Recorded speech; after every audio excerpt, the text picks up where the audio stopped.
Hello you beautiful, beautiful, beautiful sproutlings. Welcome to another video. So, as of today of making this video, this morning I went out for my driving theory. Completely irrelevant for all of this.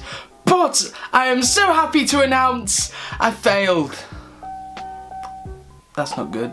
But nevertheless, I'm still in a very good mood, not letting it knock my confidence. It's a nice day out, got some jeans on still, need to get into some shorts, it's TMI. I went hunting recently for the Nintendo Switch since it came out, and I've been waiting for payday to come around, which is Friday as of you seeing this video, so I can stop moaning about it then. But what I have realised is a lot of retailers are getting a bit miffed off with people asking for them. I've been asking around everywhere looking for them, and I even went into my old workplace, which brings me on to the fact that it's retail part 2! Working in a game store. I consider myself a bit of a geek, a bit of a nerd, so I am going to talk to you about a few little stories of my second job. Not as eventful as my first job, but still some stories to tell. Working in a game store is like a heaven for geeks. They're like, oh my god, it'll be so cool working here. You get to do all this and this, you get latest news on stuff, and yeah, as cool as it does have its downsides. And I'm just taking this as I'm just making a note now. This is not slating the store in any way. I love that store so much, even though I don't work there anymore. I really do appreciate the store and the staff that are in it. They are amazing. There's the clarification done. The previous one didn't really care. Didn't really like working there, but this one I actually enjoyed this job. I did, and it was a geek's heaven. I actually spent half of a shift just testing a game for this bug, and it was great. Loads of people were like, do you work here? I'm like, yeah. Can you help me testing this? Sorry, because I had to get through the whole beginning part to find the bug. The bug being like, it was a damaged disc of some sort anyway, and it turns out it was faulty. So sadly I couldn't play it on. I also got to test phones customers have brought in for us to then sell on.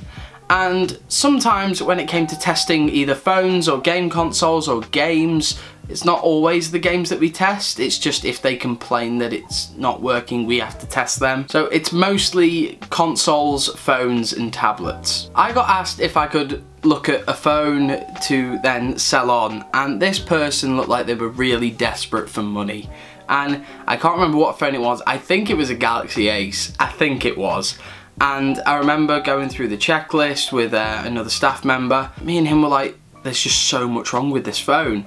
And then there was a thing called screen burn around the outside, and that basically means then we can't take it because the internal screen is just damaged. So we said to her, sorry, we can't give you it. Excuse me, I need to give you this phone, so I need the money that you promised me. It's like, we didn't promise you money. We said we would have a look and see if it was eligible for us to sell on. It's severely damaged and will not guarantee a 2-year warranty for the customer. So I'm sorry, no. And she was livid! Yeah, she was absolutely furious, and it scared me because I was still new and it really did terrify me. This was a seasonal job though. I did only work really over the Christmas period, so obviously I had stressful mums and dads coming at me from all angles. I loved the elderly people who came in and didn't know anything about it, so I could just genuinely help them. Yeah, I didn't try and make a sale with the older folk. I was just trying to be nice and have good customer service. So yeah, a range of customers. So we got really ragey customers, friendly elderly customers, and then we've got the brat kids. What do I mean by brat kids? Well, if there is a phone behind the glass and they ask, oh, can we have a look at it please? We have to go round the back, which is already enough hassle as it is, and then reach for the phone, get it, make sure that it's all charged up and turned on, come round with it, and then hand it to them, but we have to stand on the side of the door. So if they go, whew, and run off, we can go, no. I was standing on the side of the door. I didn't believe this little kid, but due to our policy that we had, I had to show him the phone. Handed him the phone. It was the Samsung Galaxy Edge, and it was a nice phone. It was back when it first came out. Yeah, so the kid held it, and he was like, oh, so nice this. And literally ran. And I was like, ah, what do I do? Ah! So, and that was all in the split second in my head, but everything felt so slow, so I literally had to grab his wrist and grab the phone. And he was like, I'm just messing, I'm just messing. No, you weren't. You ran with a phone that's worth £500. Why?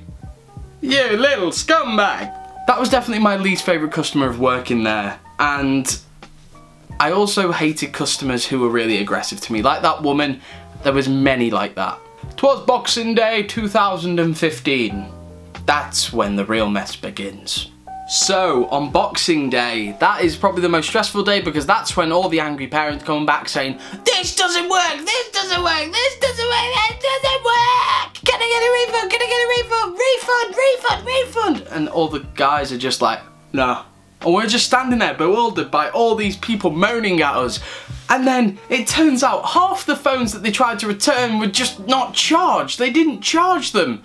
What do they expect? If you're not going to charge the phone before you give it to someone, it's common sense. It really is. And that was one thing that did really irritate me when I worked there, is customers like that who had no common sense whatsoever. Over my period of time there, I also got threatened to get stabbed. Yeah, stabbed. Because I wouldn't take a phone in, because it was broken. Every now and then, we'd get a really heavy scouser come in and be like, yeah, you're right, lad. I've got, like, all these games here, lad, and yeah, couldn't I sell them? Literally, he would have like 200 games. All you could smell through the entire bag and stack of them was weed or cannabis, whatever, just some form of drug, and you could just smell it, and it was awful. I felt sick. I literally wanted to just defect them all and then give the games the glory back, because if you're gonna hand in a game, don't make it obvious that you do drugs in your own spare time, because it kind of sticks. The smell, it kind of sticks to the games, and like, they just smell horrible. I think it's a given in most retail stores that customers are just gonna be horrible regardless. I really like testing the game consoles and stuff, especially the Nintendo products, because I'm a big Nintendo nerd, and the products, testing them were great, because we had a checklist on a receipt that we'd have to go through, and if any one of them failed, they weren't allowed to be sold. So they were quality checked. And I think that's what some customers fail to know, is that if it fails one bit, that's it. Because if it was, I don't know, the audio jack doesn't work, I've heard customers now, not in the same store, but I've heard customers go, well, the new iPhone doesn't have a headphone jack, so it doesn't really matter, does it? And then it's like, well, yeah, it kind of does, because it has one, so it should work. And then we've had phones that have been water damaged, and they come in and you can see all blotches on the screen, and like literally all here will be like watermarks, and oh look, ah, oh my god, ah. But no, they'll have like water blotches and stuff on here. The sound will be like that out the speaker, so it just wouldn't sound good. And customers fail to understand that we have a strict guideline policy when it came to selling stuff. They would hate it if they bought something off us and it was like that, so why would they expect to give us something like that? I say us when I don't work there anymore, but hypothetically. I mean, there were times when there was literally nothing to do, and so I would have to constantly be stickering and re-stickering stuff and going around the store. It was quite a big shop floor for a small game shop, and I had to go around and make sure that everything was in alphabetical order and in order of different things, and then go around making sure that everything had the right tags on. If they were a different price, you'd have to take the label off, and they were really hard to get off.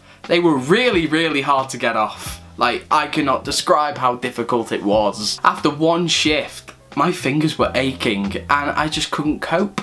And it's really good when you get a customer that either wants to make a big purchase or is selling you a load of stuff, because then you're just with that customer for ages and you start making friends, you get chatty and you'd start talking, and then you give them a really, really, really awful what they didn't expect offer for everything. But obviously they say yes because you were really friendly and you worked really hard with them. So thankfully I made a few really good purchases.